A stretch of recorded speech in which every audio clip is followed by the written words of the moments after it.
Si vous aimez l'histoire, les collections d'objets, les reconstitutions, restez avec nous, ça se passe dans Les Passionnés, c'est sur TV Vendée.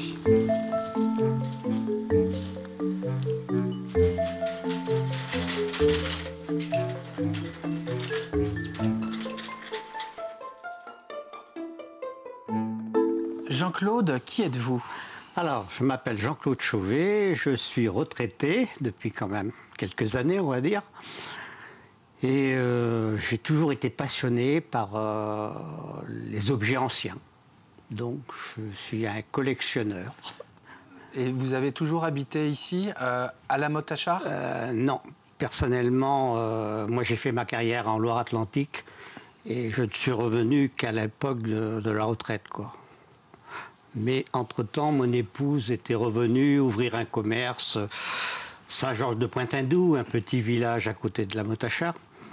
Et c'est de là qu'on a... Il y avait tellement de landaux partout qu'on avait décidé d'acheter ce bâtiment et de créer un musée qui a été, en fin de compte, le premier musée de France du landau d'enfants. Alors, au-delà des landaux et de tout le reste, vous, beaucoup plus jeune, vous avez commencé à collectionner les voitures. Et puis, à un moment donné, il y a eu cette rencontre avec les landaux. Ça a été un véritable déclic pour vous.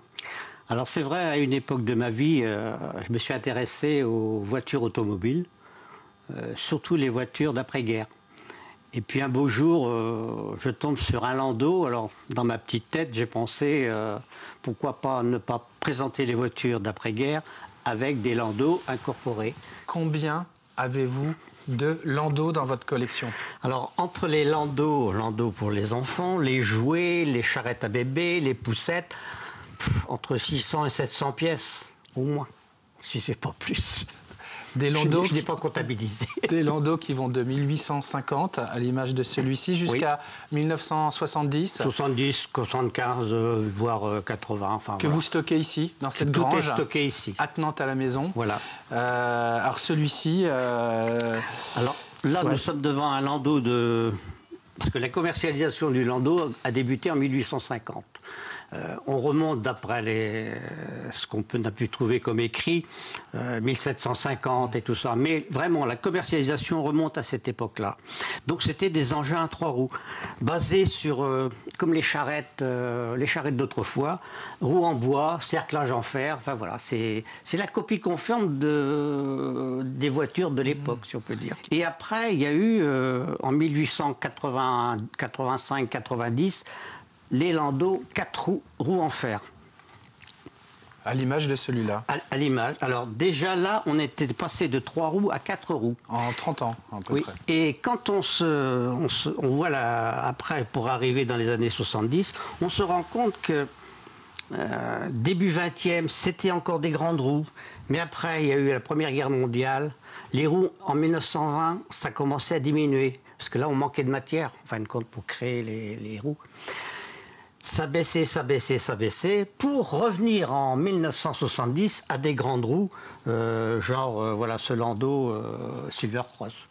Et après, donc il y avait l'époque aussi du début XXe siècle, où on retrouve des landaux qui font penser à très classe, en fin de compte. On voit bien les dames... très guindé, vraiment, ça c'est jusqu'en 1915. Hein. On trouvait ce type de landau plutôt dans les grandes villes? Oui, plus facilement. Pour faire un peu l'histoire, en Vendée, on en a trouvé très peu de landaux comme ça, à part dans les châteaux, évidemment. La passion pour le landau, elle est toujours intacte? Toujours présente, toujours à l'affût de si je trouvais un landau que je n'ai pas. Mais bon...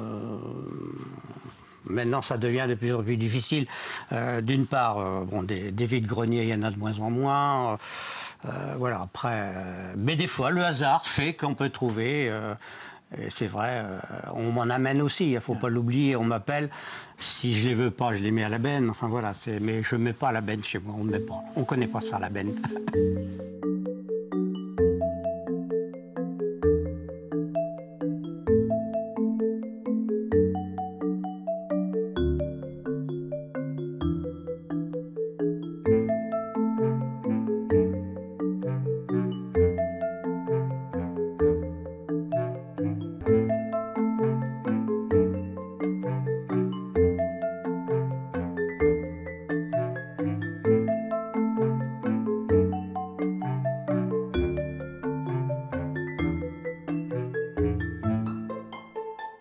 Jean-Claude, j'imagine que quand on a plus de 600 landaux, on a des coups de cœur pour certains d'entre eux. Effectivement, notamment cette poussette valise. Alors cette poussette valise, on remonte en 1936, nous ont amené les congés payés et tout le monde a cherché un moyen de partir en vacances. Encore une fois, de pouvoir avoir cette facilité de mettre voilà. le landau dans le coffre. La poussette valise servait notamment pour prendre le train. On la refermait, c'était une valise, et on descendait du train, on dépliait, on le voit bien, et là. Ouais. on mettait le bébé dedans. Voilà, c'est une belle invention. Chapeau le monsieur qui a pensé à tout ce... pour que tout se replie en si peu de place. C'est très important. Ça, c'est le baby camping. C'est le landau remorque. Alors, pour faire un petit peu d'histoire, quand on a ouvert le musée en 1969, FR3 était venu à l'époque. Le musée du landau. Le musée du landau. Qui n'existe plus, mais qui n'existait plus, mais ses heures de gloire. En 1969, il était filmé par FR3, Information régionale et tout ça. Et le hasard a voulu que la fille du constructeur, Monsieur Bidet, la fille voit ça sur Nantes et les jours qui ont suivi, elle est arrivée ici. C'est mon papa qui avait déposé le brevet. Donc après, en quête de recherche, j'ai réussi à retrouver la copie de son brevet d'invention. Donc c'est le baby camping. Alors lui, quelle est en fait la particularité de cette invention par rapport aux autres landaux? Alors c'est un landau qui s'attelle derrière un vélo. Il y a un système d'attelage là. Voilà. Et le guidon se rabat et quand il est attelé, il y a uniquement la roue il est comme ça en porte-à-faux. D'accord. Donc voilà. Et après, quand on arrivait à domicile, on dételait et puis on s'en servait comme un landau. Est-ce qu'on pourrait parler du landau œuf? Oui, allons-y. Alors allons-y, parce qu'il a marqué l'histoire. Dans les années 70, il y a eu la grosse mode du landau plastique. œuf. Il avait la forme d'un œuf. Donc j'en ai un qu'on pourra voir tout à l'heure. Il y a autrement les jouets qui sont là. Il y avait du jaune, du bleu, du rouge ou du blanc. Et on s'est vite rendu compte que toute cette caisse, la capote en plastique, on s'est rendu compte que c'était pas bon pour les enfants. Un rayon de soleil sur la capote, le gamin, il est étouffé à l'intérieur. Ah ouais. Si bien que cette commercialisation de ce landau a duré que quelques années. Donc voilà.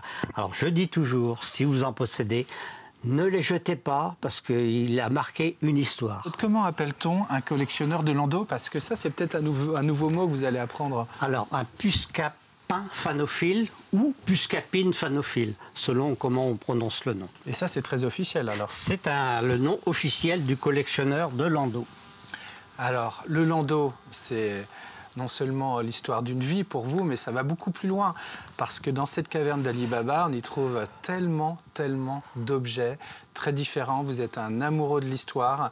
Et avec tous ces objets, vous reconstituez finalement sur parfois seulement quelques mètres carrés des ambiances d'époque à travers ces vieux métiers.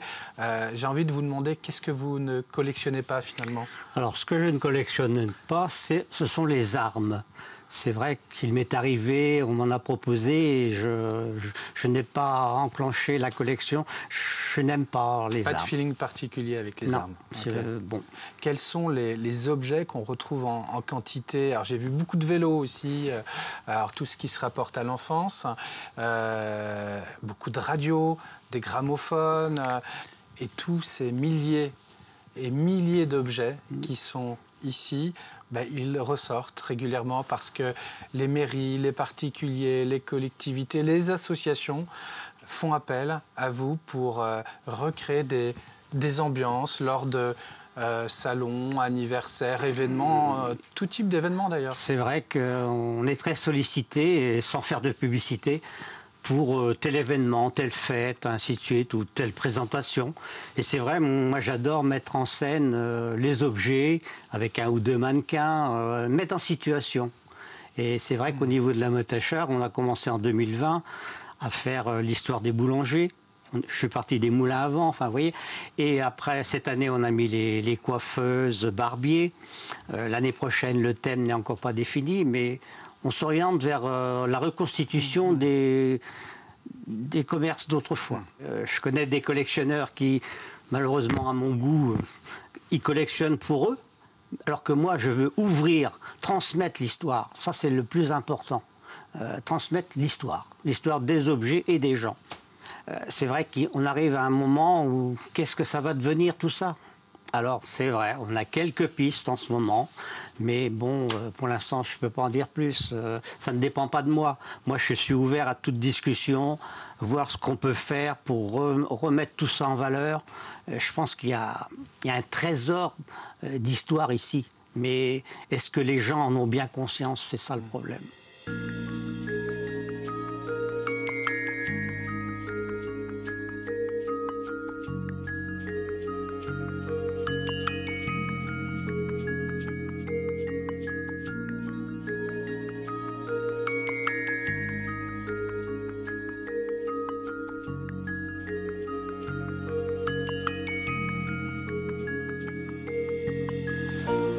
Jean-Claude, on aurait pu passer finalement une journée, un week-end tout ensemble pour tout raconter, tout montrer, mais malheureusement on doit se quitter. Alors soyez sages hein, les enfants, ne pleurez pas. Celui-ci date des années 70 et le vôtre 70, des années 35 35-40 environ. D'accord. Voilà. Ok. En tout cas, merci beaucoup de nous avoir fait partager cette passion. Vous êtes un vrai passeur de mémoire. Ça va bien au-delà des landaux, ne bouge pas. Hein. Bravo. Et puis, écoutez, bon vent pour la suite. Merci Jean-Claude. Au revoir et merci. Salut mon petit bonhomme. J'imagine qu'avec tout ce qui t'entoure ici, toi, tu ne dois pas t'ennuyer. Et nous, on se dit naturellement à bientôt pour un autre numéro des Passionnés. C'est toujours sur TV Vendée.